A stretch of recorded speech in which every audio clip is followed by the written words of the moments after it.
दोस्तों नमस्कार। मानसून ने दस्तक दे दी है और मानसून का इंतज़ार हम सभी बागवानों को इसलिए होता है क्योंकि मानसून के सीज़न में पौधे की ग्रोथ रॉकेट के स्पीड से बढ़ती है। और रॉकेट के स्पीड से जब ग्रोथ बढ़ती है तो प्लांट की तो बढ़ती ही है, इसके साथ कुछ समस्याएं भी आते हैं। उस समस्याओं से हमें कैसे निपटना चाहिए ताकि आपका पौधा, अपना पौधा लहलहाता रहे मानसून सीजन में भी और कभी पौधा खराब ना हो, इसी आज के वीडियो में शेयर करने जा रहा हूँ। उम्मीद है ये वीडियो बड़ा ही इंफॉर्मेटिव होगा, तो आप लोग इस वीडियो को विदाउट एनी स्किप लास्ट तक देखते रहिए ताकि आपकी बागवानी लहलहाती रहे, आपका पौधा का ग्रोथ रॉकेट के स्पीड से हो, लेकिन रेनी सीजन का इसका कोई भी दुष्परिणाम आपके पौधा पे ना देखना पड़े। हालांकि पौधे की केयर तो हम हर एक सीजन में करते हैं, चाहे सर्दी हो, गर्मी हो, बरसात हो, लेकिन आज का वीडियो रेनी सीजन में हम कैसे अपने पौधे की केयर करें इसके ऊपर है। तो यदि आप भी अपने पौधे को बचाना चाहते हैं इस दुष्परिणाम से, मानसून के दुष्परिणाम से, तो ये वीडियो आपके लिए ही समर्पित है। तो चलिए अब करते हैं इस वीडियो की शुरुआत और देखते हैं कि रेनी सीजन में मैं अपने प्लांट के लिए क्या क्या केयर करता हूं, और इसको देख के आप भी अपने प्लांट को यदि इसी हिसाब से केयर किए तो यकीन मानिए आपका पौधा एक भी खराब नहीं होगा, बल्कि लहलहाता रहेगा और रॉकेट के स्पीड से पौधा बढ़ेगा और इसका कोई भी दुष्परिणाम आपको अपने बागवानी में नहीं देखने को मिलेगा। तो चलिए अब देर किस बात की, करते हैं इस वीडियो की शुरुआत और देखते हैं मॉनसून सीजन के केयर टिप्स इस ब्लॉग में। दोस्तों आपको जो स्क्रीन पे दिख रहा है ये एक एक्सोरा का रेड वेराइटी है, और एक्सोरा प्लांट को देख सकते हैं आप, बरसात में कितना बढ़िया ग्रोथ स्टार्ट हो गया है। ये एक परमानेंट प्लांट होता है, लेकिन जो मैं आपको दिखाना चाहता हूँ वो देखिए कि इस रेनी सीजन में बरसात के बाद कुछ प्लांट के एनिमी भी तैयार हो जाते हैं, प्लांट के दुश्मन भी तैयार हो जाते हैं, और वो आपको सामने ही स्क्रीन पे दिख रहा होगा। ये घासनुमा चीज जो इस गमले में अचानक से उग आया है।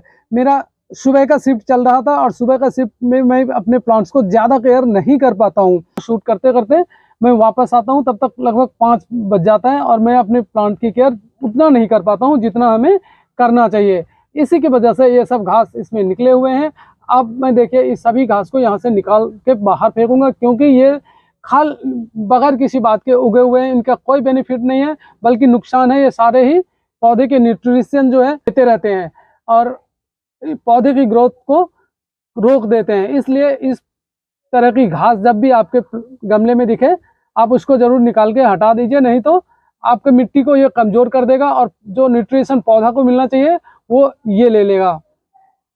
इस तरह से निराई गुड़ाई हमें रेनी सीजन में बराबर करना ही चाहिए। निराई गुड़ाई के बाद यदि बात करें तो आपका मिट्टी बिल्कुल ही वेल ड्रेन होना चाहिए। रेनी सीजन में कम से कम यदि वेल ड्रेन नहीं रहेगा, पानी इसमें जम जाएगा तो पौधे को नुकसान कर सकता है, पौधे को नुकसान कर सकता है और इसका रूट गल सकता है या खराब हो सकता है। ये एक देसी गुलाब का प्लांट है जिसे कटिंग से मैंने अभी हाल फिलहाल में ही तैयार किया था। आप देख सकते हैं इसमें बर्ड्स और फ्लावर, नए नए ग्रोथ साफ इस पौधे में आपको दिख रहा होगा। यदि बात करें वेल ड्रेन सॉइल की, तो यदि आपका सॉइल वेल ड्रेन नहीं है तो, और गमले में आपने मिट्टी डाल रखे हैं, क्ले टाइप का मिट्टी है, तो आप इसको वेल ड्रेन सॉइल फिर भी बना सकते हैं। करना यह है कि ये इस कदर जो पौधे के साइड वाला एरिया है उसको आप किसी भी चीज़ के सहारे खोद के मिट्टी निकाल सकते हैं, और इसमें कंस्ट्रक्शन सैंड मिक्स करके मिट्टी में आप इसको फिर से वापस इसमें डाल सकते हैं, ताकि आपकी जो क्ले है, आपकी जो सॉइल है वो वेल ड्रेन हो सके। वेल ड्रेन नहीं होगा, पानी इसमें जमेगा तो रूट गल जाएगा, और रूट गल जाएगा तो पौधा आपका बिल्कुल खराब हो जाएगा। और किसी भी प्लांट को ओवर वाटरिंग पसंद नहीं होता है। अब इस बैगनवेलिया को ही ले लीजिए। बैगनवेलिया का प्लांट में बिल्कुल पानी की ज़रूरत नहीं के बराबर होता है, क्योंकि रोड के किनारे इस प्लांट को आप देखते होंगे लगे होते हैं, और वहाँ कोई इसको पानी से सींचने या न्यूट्रिशन या किसी तरह की खाद देने के लिए नहीं जाता है। अपने आप ही ये ग्रो करता है और बहुत बढ़िया इसमें फ्लावरिंग होता रहता है। लेकिन यदि आप इस प्लांट को गमले में लगाते हैं तो इसका केयर आपको करना ही पड़ेगा। इसका सॉइल बिल्कुल ही वेल ड्रेन होना चाहिए। पानी इसको कम पसंद है तो पानी इसमें बिल्कुल भी नहीं रुकना चाहिए। रेनी सीजन में आपको गमले का होल, जो ड्रेनेज होल है, उसको बीच बीच में चेक करता रहना चाहिए ताकि पानी गमले में रुक ना पाए।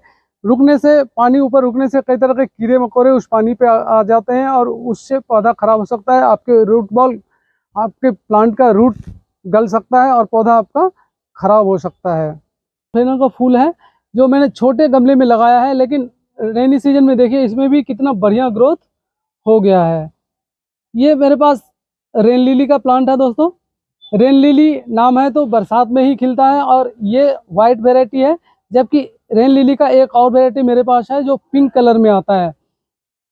रेनी सीजन में सबसे बेहतरीन फूल होता है क्योंकि ये बहुत कम केयर में प्लांट चलता है और अपने आप जब एक साथ में सारे फ्लावर खिल के आते हैं तो देखते ही बनता है। इसको हम गमला में लगा रखे हैं, आप चाहें तो इसको ग्राउंड कवर के रूप में भी लगा सकते हैं। ग्राउंड कवर करने के लिए ये यदि लगा देंगे तो बहुत बढ़िया दिखेगा आपका ग्राउंड गार्डन।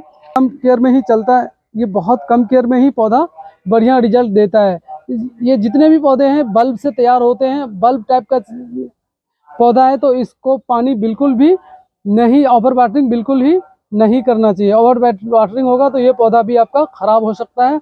और इसको ओवर वाटरिंग से बचने के लिए आपको वेल ड्रेन सॉइल ही भी बनाना पड़ेगा और बार बार इसको बरसात के टाइम में आके चेक करना पड़ेगा कहीं इसका ड्रेनेज होल बंद तो नहीं हो गया। यदि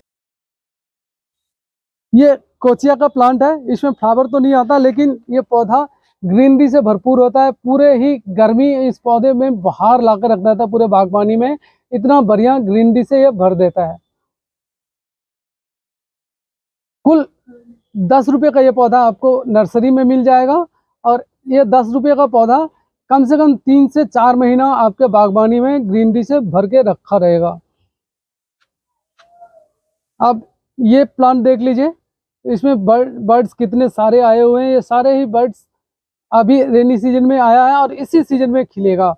बहुत ही बढ़िया फूल होता है ये, और एक ऐसा फूल जो अपने आप दिन में 2 से 3 कलर चेंज करता है।